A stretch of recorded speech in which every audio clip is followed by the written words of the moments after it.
Baik.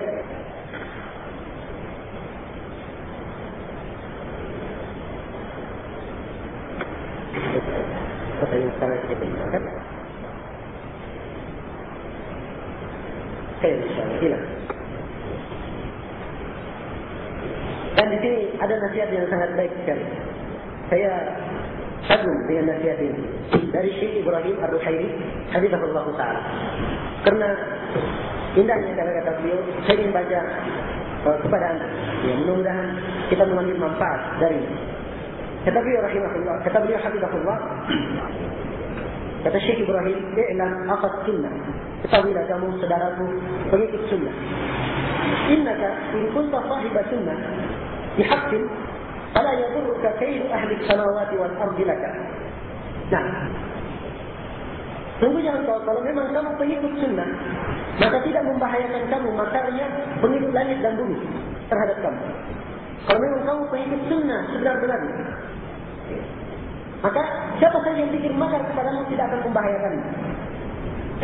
Nah, wala yukhrijaka minas sunnah ramyuhum laka bil bidah. Dan kamu juga tidak dikeluarkan dari ahli sunnah, mereka menuduh kamu ahli bidah. Itu misalnya kamu ahli bidah, kamu hizbi, yang membahayakan itu. Panjang kamu berada di atas sunnah, sudah tenang saja. Nah, demikian pula sebaliknya, wa in kunta ala zayyin wa dhalal wa uriduka billahi an takuna kadzalik. Dan kalau kamu di atas penyimpangan dan kesesatan, dan saya melindungi Allah kamu seperti itu, nah, syekh, fala yanfa'uka inda Allah sana'un nasi 'alaika. Maka tidak akan bermanfaat di sisi Allah pujian manusia untuk kamu. Ya. Wa nisbatuhum iyyaka lis-sunnah, dan mereka nisbahkan kamu kepada sunnah. Wa tamjiduhum laka bil alqab az-za'ifa, dan mereka memuliakan kamu dengan gelar-gelar yang palsu, yang berlebihan. Wa qad 'alima Allahu min hali, dan kamu sudah mengetahui keadaan dirimu. Baik, ada lagi kelanjutan setelah itu. Beliau menyebutkan dari hadis Ibnu Abbas tentang awal pertama kali yang dipanggang dalam neraka, ya, adalah orang yang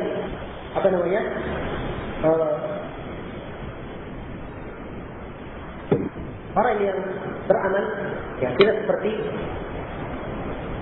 hakikatnya. Nah, orang yang ini dikatakan alim saja. Ini dikatakan alim saja. Dia menuntut ilmu ini dikatakan alim. Ya. Termasuk orang yang paling pertama dipanggang di dalam api neraka. Nah, nasihat yang pertama ini, kalau engkau berada di atas sunnah, maka tidak akan membahayakan kamu makarnya pemilik. Mereka bikin makar apapun kepadamu, kalau kamu memang adalah pengikut sunnah, maka tenang saja. Nah, ini nasihat para ulama. Syekh Mubin Kalam dalam sebagian masalah, kata beliau, saya di atas pendapat saya ini, walaupun seluruh penduduk dunia memiliki saya. Nah, subhanallah, dalam keadaan seperti itu, yang sakit topahnya beliau dan para ulama yang lain menguatkan beliau dengan ini. Iya. Maka seorang harus tegas di atas al-haq, harus kokoh di atas al-haq. Walaupun kamu dipuji setinggi langit, diagungkan tapi tidak seperti itu keadaanmu, maka ingat, Allah Subhanahu wa ta'ala suatu saat akan menghinakannya. Iya, suatu saat akan menghinakannya. Dan ini termasuk perkara yang harus diyakini oleh setiap orang. Dan saya kecewa melihat sebagian orang yang melihat kemungkaran-kemungkaran, perkara-perkara yang mungkar, lalu dia tidak menegurnya. Alasannya takut ditahdid. Alasannya takut ditahdid. Subhanallah.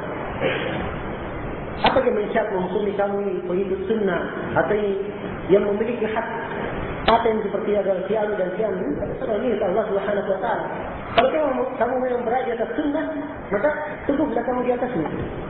Ada yang salah jelaskan kesalahan tersebut. Siapapun yang memiliki itu. Artinya demikian. Nah, kemudian kata beliau nasihat yang kedua, kata Syekh, jadi kata Syekh, sungguhnya ketahuilah bahwa ulama sunnah yang qata' dalam ilmu, mereka itu sampai dalam kedudukan yang tinggi dalam agama dan imaman di dalam agama. Dengan taufik Allah, mereka sampai di situ dengan kesabaran dan yaqin, sabar dan yaqin. Kemudian dia sebutkan ayat, wa ja'alna minhum a'immatan yahduna bi amrina lamma sabaru wa kanu bi ayatina yuqinun. Dan kami jadikan mereka para imam dalam agama tatkala mereka bersabar dan mereka yakin terhadap ayat-ayat kami. Kata Syekhul Islam Ibnu Taimiyah, dengan sabar dan yakin imamah, kepemimpinan dalam agama akan didapat. Sebab dari yakin. Orang tidak sampai ke yakin kecuali mempunyai ilmu yang kuat. Ilmu yang kuat.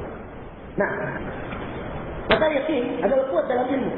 Dia atas dalil yang sahih dan pemahaman yang benar. Pemahaman yang benar. Ini yang harus dipegang oleh setiap penuntut ilmu. Bukan perkataannya si A dan si B. Tapi yang diikuti adalah adillah dari Al-Quran dan Sunnah Rasulullah SAW. Kemudian kata beliau, tahu bahwasanya mengkafirkan atau mentabdid, menganggap ini mubtadi atau tafsir, menganggap siapa fasik. Ini adalah hak Allah Subhanahu Wa Taala. Maka hati-hatilah kamu. Kamu mengkafirkan atau mentabdid atau mentafsir orang yang tidak pantas menerima hal tersebut. Ya. Nah, orang yang tidak pantas menerima hal tersebut. Sebab itu dari ciri ahli bidah, kata beliau. Itu adalah ciri ahli bidah. Kemudian beliau sebutkan qaul Syekhul Islam Ibnu Taimiyah dari sekiranya yang jelas.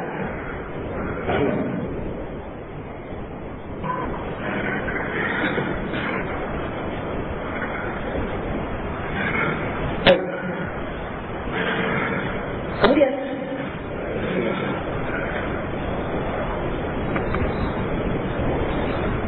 tentang masalah iqamatul hujjah. Tentang masalah iqamatul hujjah. Di sini ada tulisan dari Syekh Rabi yang tulisannya baru juga keluar pada bulan Ramadan kemarin, tanggal 24 Ramadan.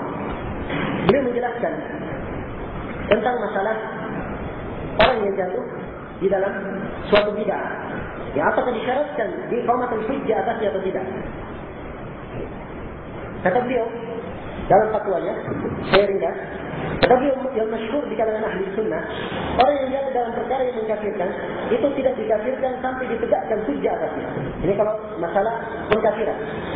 Tidak ditegakkan hujjah sampai, atau tidak dikafirkan sampai ditegakkan hujjah atasnya.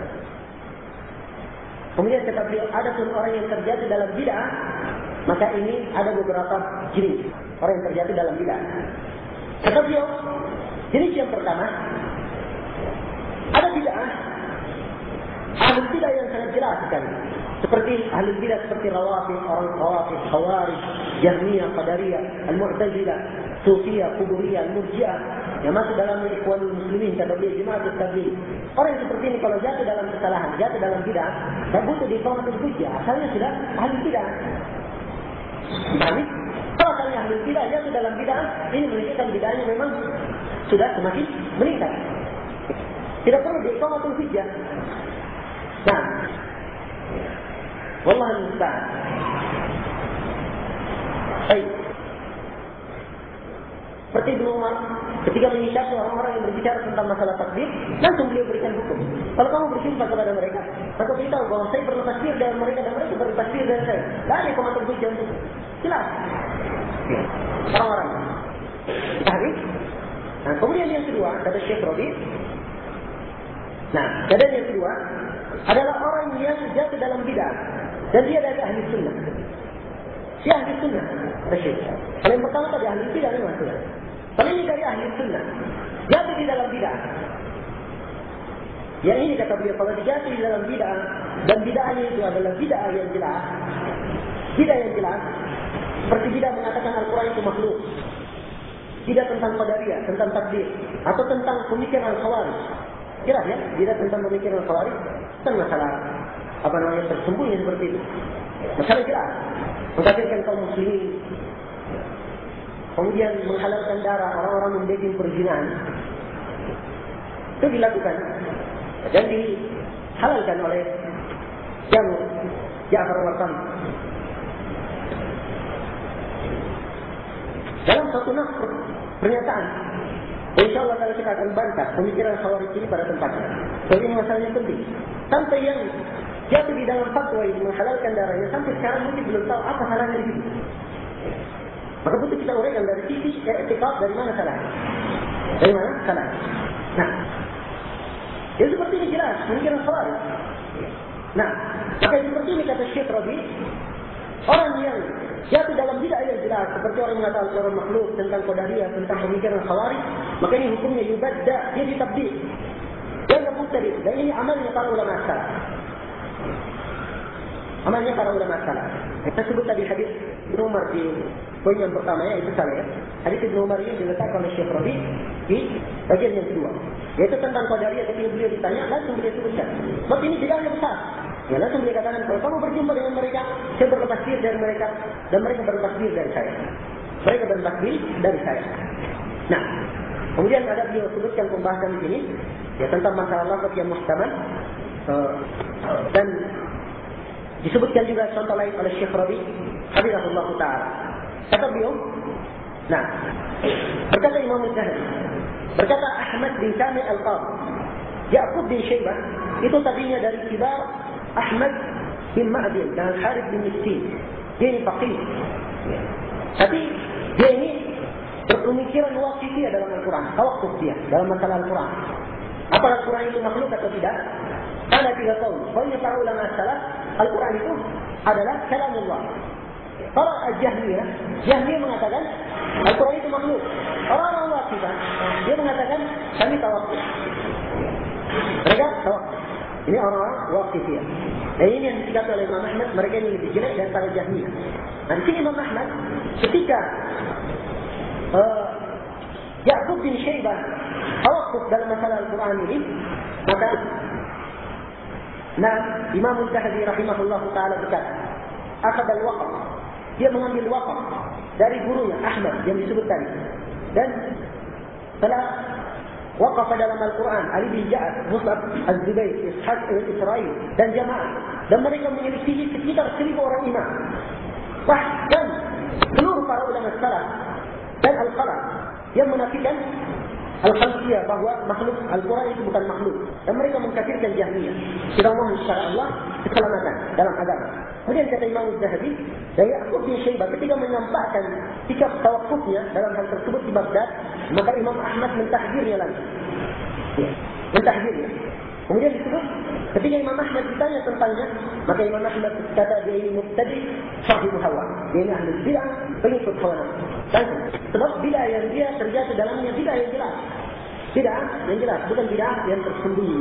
Nah, dan di sini ada kisah juga disebut oleh Syekh Rabi, ya, dari Tarikh Baghdad. Nah, ketika Daud al-Bahani Al-Zahiri tiba di Baghdad, Daud al-Zahiri ini tiba di Baghdad, dan antara Daud dan Saleh bin Ahmad, anaknya Imam Ahmad, Saleh namanya, ada hubungan yang baiklah. Maka Daud al-Zahiri berbicara kepada Saleh supaya dia minta izin kepada ayahnya agar Daud al-Zahiri bisa berjumpa dengan Imam Ahmad. Nah, maka Imam Ahmad ketika didatangi oleh anaknya Saleh, Saleh pun berkata kepadanya, ada seorang lelaki meminta kepadaku, saya datang kepadamu. Imam Ahmad tanya, siapa namanya? Langsung tanya, siapa namanya? Kata beliau Daud. Imam Ahmad tanya, dari mana? Dari Asbahan. Kemudian Imam Ahmad tanya, apa kamu buat padanya? Maka Saleh pun menjelaskan keadaan orang ini kepada ayahnya. Imam Ahmad terus menerus memeriksa sampai Imam Ahmad tangkap siapa keadaan orang ini. Lalu beliau berkata, ada pun orang ini Muhammad bin Yahya An-Naisaburi, yaitu Imam Az-Zuhri, gurunya Imam Bukhari, ya, yang terkenal itu Muhammad bin Yahya Az-Zuhri. Tapi Imam Ahmad Muhammad bin Yahya Az-Zuhri menulis kepadaku tentang perkara orang ini, Daud al-Zahiri, bahwa orang ini menyangka Al-Quran itu muhdats, Al-Quran itu baru. Karena itu jangan sekali-sekali orang yang mendekati saya. Ya, hukumnya, jangan sekali-sekali orang yang mendekati. Hanya dari berita dari Muhammad bin Yahya Az-Zuhri, jangan sekali-sekali orang yang mendekati. Nah, Saleh pun berkata, wahai ayahku, orang ini mengingkari hal ini dan menantikan dia tidak ucapkan yang seperti itu. Maka kata Imam Ahmad, Muhammad bin Yahya lebih saya percaya dari ini. Jangan kamu izinkan dia untuk mengharap kepadaku, untuk bertemu denganku. Ini sikap Imam Ahmad. Sebab kalau jatuh di dalam masalah yang jelas seperti ini, masalahnya jelas, mengatakan Al-Quran itu muhdats. Nah, maka hukumnya langsung dari para a'immah, rahimahumullah. Paham ya? Ini dari ahli sunnah jatuh ke dalam kesalahan yang jelas, dari fatal kesalahannya. Karena itu Syekh Rabi, hafizahullah, ketika terjadi kesalahan Laskar itu, kesalahannya bukan kesalahan kecil, kesalahan fatal sekali. Nah, kita membuat kesalahan tentang Laskar itu beberapa poin. Nah, Dari beberapa poin ini atau puluhan poin tersebut, ketika dibaca oleh Syekh Rabi pada dua yang menghadap kepadanya, Salman Mahdi dan Luqman Ba'abdu, itu kata oleh Syekh Rabi Usama mengiyakan. Luqman Ba'abdu mulai menolak. Dan akhirnya dia menerima 8 perkara, 8 poin dari apa yang kita sebutkan. Kata Syekh Rabi, dari 8 poin ini, saya hukumi mereka bahwa mereka ini punya sifat ikhwanul muslimin secara sempurna bahkan lebih. Dari 8 poin ini. Ini kesalahan bukan kesalahan kecil. Bukan kesalahan kecil. Apalagi sudah jatuh yang ada. Kalau kami kalau tahun lagi jalan, kami semua jadi kawan. Nah, jadi masalahnya bukan kesalahan yang kecil, hanya sekedar dibiarkan begitu saja berlalu seperti angin. Ya. Dan kebanyakan yang menerapkan kesalahan itu bukan mereka, tapi menyuruh orang lain. Kita khawatir pada ikhwati dan salafiyin masih ternodai pemikirannya dengan hal-hal yang seperti itu.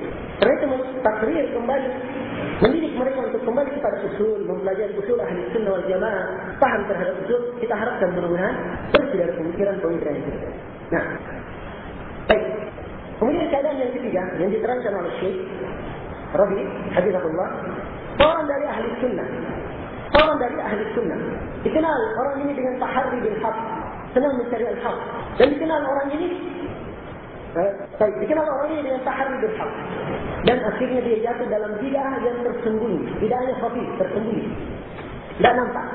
Maka seperti ini kata Syekh Rabi, hukumnya, kata beliau, orang ini, walaupun dia sudah meninggal, tidak boleh ditabdil.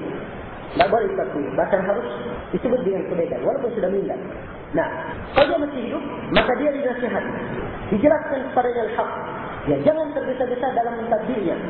Dan kalau dia tetap melakukan seperti itu, maka bolehlah dilakukan hukum takdir. Dan ini perkara yang sulit di mero'ah oleh sebagian orang. Dan ini disebut oleh para masyayikh kita. Nah, disebut oleh para masyayikh kita. Hafizahullah Ta'ala. Adapun lihat, ini rincian dari Syekh Rabi, Hafizahullah Ta'ala tentang masalah iqamatul hujjah.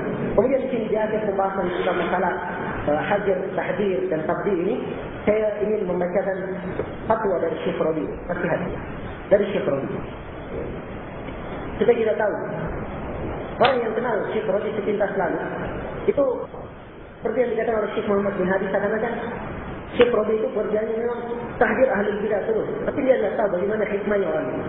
Dan bagaimana lembutnya terhadap umat dan perhatiannya terhadap umat. Dan bagaimana beliau berupaya untuk menyatukan duat salafi. Bayangkan Salman Al-Auda ketika dibantah oleh Syekh Rabi, sudah lengkap bantahannya dalam tersebut. Dikirim dulu ke Salman. 1 tahun di tangannya Salman, tidak dikembalikan, baru beliau cetak bukti. Abdurrahman Abdul Khalid tahunan dinasihat oleh Syekh Rabi. Abdul Hasan Al-Misri baru-baru ini 6 tahun oleh Syekh Rabi. 6 tahun dinasihat. Bahkan lebih mungkin. Saya tidak ingat dari tahun berapa.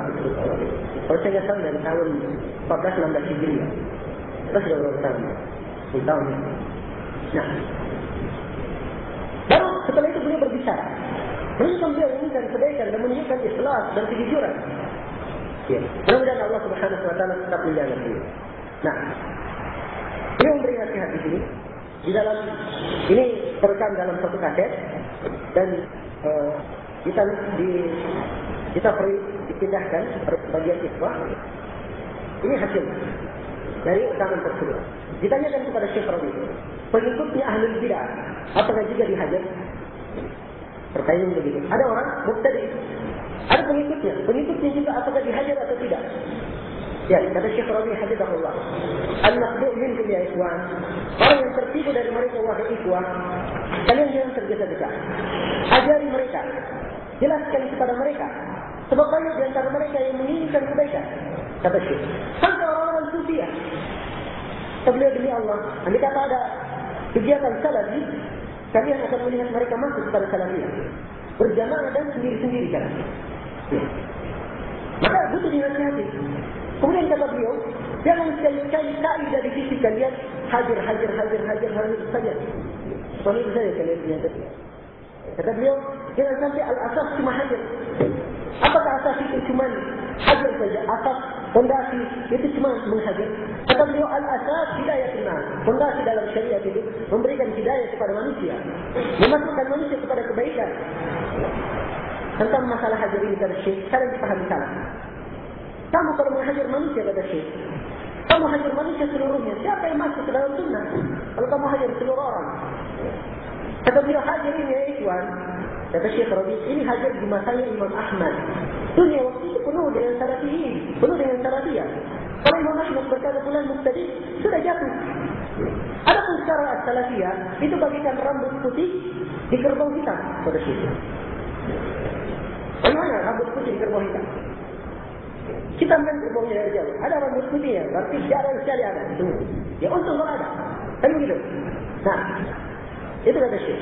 Maka kata beliau, hendaknya asas di tengah kalian adalah memberi hidayah kepada manusia. Membebaskan mereka dari kebatilan. Dan kalian berlemah lembut kepada mereka, dakwai mereka, dekati mereka, perbanyaklah. Ya, insyaAllah mereka, ya dengan ini insyaAllah akan banyak barisan salafiyin. Ya, dan mereka akan bekerja yang baik untuk manusia. Nah, baik. Kemudian ada beberapa kalimat kita lihat. Setelah itu, Syekh Rabi membawakan kisah ini. Kata dia di India, itu mereka dunia khurafiyin, kuburiyin, orang-orang khurafi kubur di sana.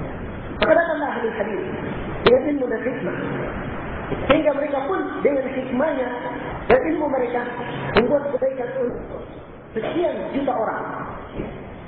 3 atau 4 kata Syekh dari murid-murid senior Syekh Nadir Hasan. Mereka diterima di India ra'san ala aqid, yang diterima secara keseluruhan dengan hikmahnya mereka dan ilmu mereka. Lihat bagaimana hikmahnya murid-muridnya mereka. Salah seorang dari mereka, kata Syekh, itu mendapatkan ujian. Datang mubtadi, kata Syekh, dipukullah dia dengan mi'wal. Dipukul sampai orang-orang berkata salah. Sudah dia ini orang sudah mati sudah. Dipukul sampai sudah mati. Nah, maka mereka pun datang. Orang polisi pun datang, orang-orang datang kemudian mengambil mujrim ini untuk lalu dimasukkan ke dalam penjara.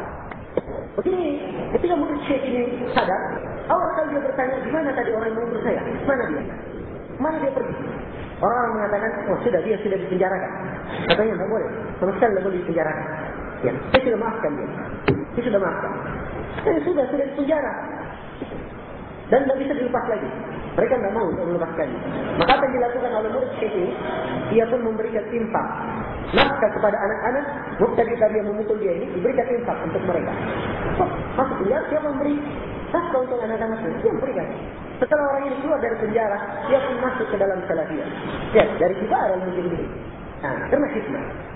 Kemudian dari Syekh beliau cerita lagi, Abu Mahjub namanya di Sudan. Dia orang yang pertama menyebarkan salafiyah di Sudan. Orang ini dipukuli ya, dan diseret dengan kakinya sampai dilemparkan di luar masjid. 3 orang kali sadar, ya, apa yang dilakukan? Senyum. Tidak ada hikmahnya, tidak ada hasadnya, dendamnya pada seorang pun. Ya, tidak ingin membalas. Tidak ada suatu orang pun kata Syekh. Dia hanya sekedar tertawa, tersenyum. Akhirnya dengan hikmahnya dia ini, akhlaknya yang sedemikian baik ini, banyak manusia bahkan dari para masyayikhnya masuk ke dalam dakwah salafiyah. Subhanallah. Nah, ini orang-orang menjadi kunci dalam kebaikan, bukan kunci dalam kejelekan.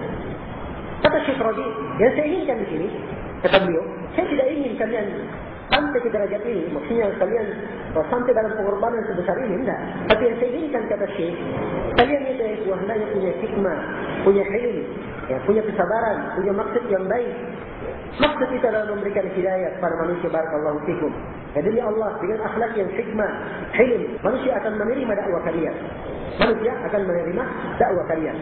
Kemudian setelah itu beliau katakan lagi, maka ya ikhwah barakallahu fikum, sebagian dari ikhwah kita punya sikap keras yang berlebihan. Yang dia mengeluarkan dari salafiyah tidak ada yang masuk sudah. Dia mengeluarkan mengusir semua orang dari salafiyah, tidak ada yang masuk, kata Syekh. Ini ada sekarang, katanya orang-orang yang mengusir seperti ini. Maka orang yang seperti ini, kata Syekh, hendaknya dia bertobat kepada Allah dan memperbaiki akhlaknya. Sebab di antara kerusakan, memang kadang dia punya ilmu, punya fawaid, tapi tidak punya akhlak, akhirnya rusak dengan masyarakat. Nah, nasallallahu alaihi wa sallam.